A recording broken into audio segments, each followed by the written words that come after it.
In 1954, a scientist drilled a wire into a rat's brain. He connected it to a single button. The rat pressed it, and pressed it, and pressed it, 7,000 times per hour. It forgot to eat. It forgot to drink. It died, still pressing the button. That rat was not broken. It was not sick. It was not stupid. Its brain was working perfectly, for the wrong stimulus. And I need you to understand something before this video is over. That rat has your name. You woke up this morning with plans, real ones.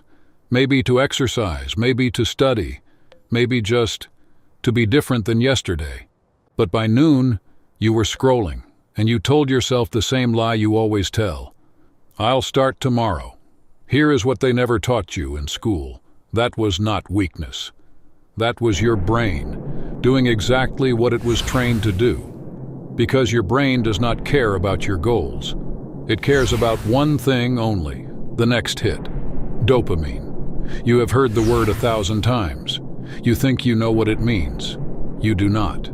Dopamine is not pleasure. It is not happiness. It is not even satisfaction. Dopamine is wanting. It is the voice that says, press the button again. Not because it felt good, because your brain believes it will. The rat had one button. You have 300 apps, all of them, the same button. The rat pressed 7,000 times per hour. Studies show you unlock your phone 96 times per day, once every 10 minutes, while awake. The difference between you and that rat is not willpower. It is not intelligence. It is just speed. I want you to think about something. When was the last time you were bored and just stayed there?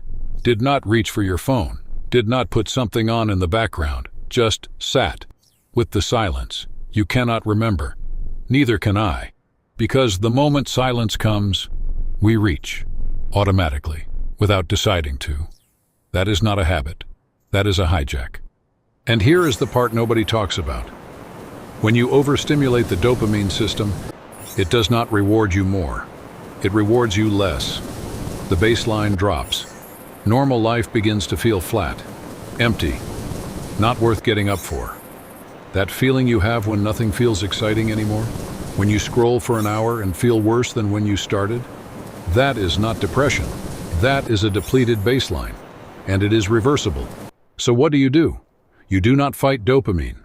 You do not white-knuckle through it. You do not delete your apps and meditate at 5 a.m. Those things fail, not because you are weak, because they do not understand what dopamine actually is. Dopamine is not the enemy. It is the engine. You just need to point it somewhere real. The brain is not fixed. It was never fixed.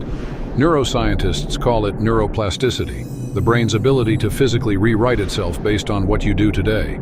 Every decision you make right now is physically changing the structure of who you will be tomorrow. The Japanese call it kintsugi, broken things repaired with gold, made more beautiful by what broke them. 3 things, starting tonight.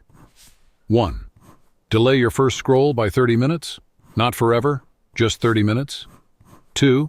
Replace one cheap dopamine hit with one hard thing. Any hard thing. 3. Let yourself be bored. For 5 minutes. Without reaching. That is it. That is the entire system. Everything else is built on those 3 things. In 2012, neuroscientist Anna Lembke at Stanford University documented what happens when you remove the overstimulation for just 30 days. The baseline returns. Normal things begin to feel good again. Work feels meaningful. Silence stops feeling unbearable. Boredom becomes useful. 30 days, not a lifetime. 30 days. The next video in this series, I'm going to show you exactly how far your baseline has already dropped. The number is going to disturb you. And then I am going to show you the exact neuroscience of how long recovery takes. Day by day, what changes, when. Subscribe if you want that. Because I am not making content. I am building a map for people who are lost.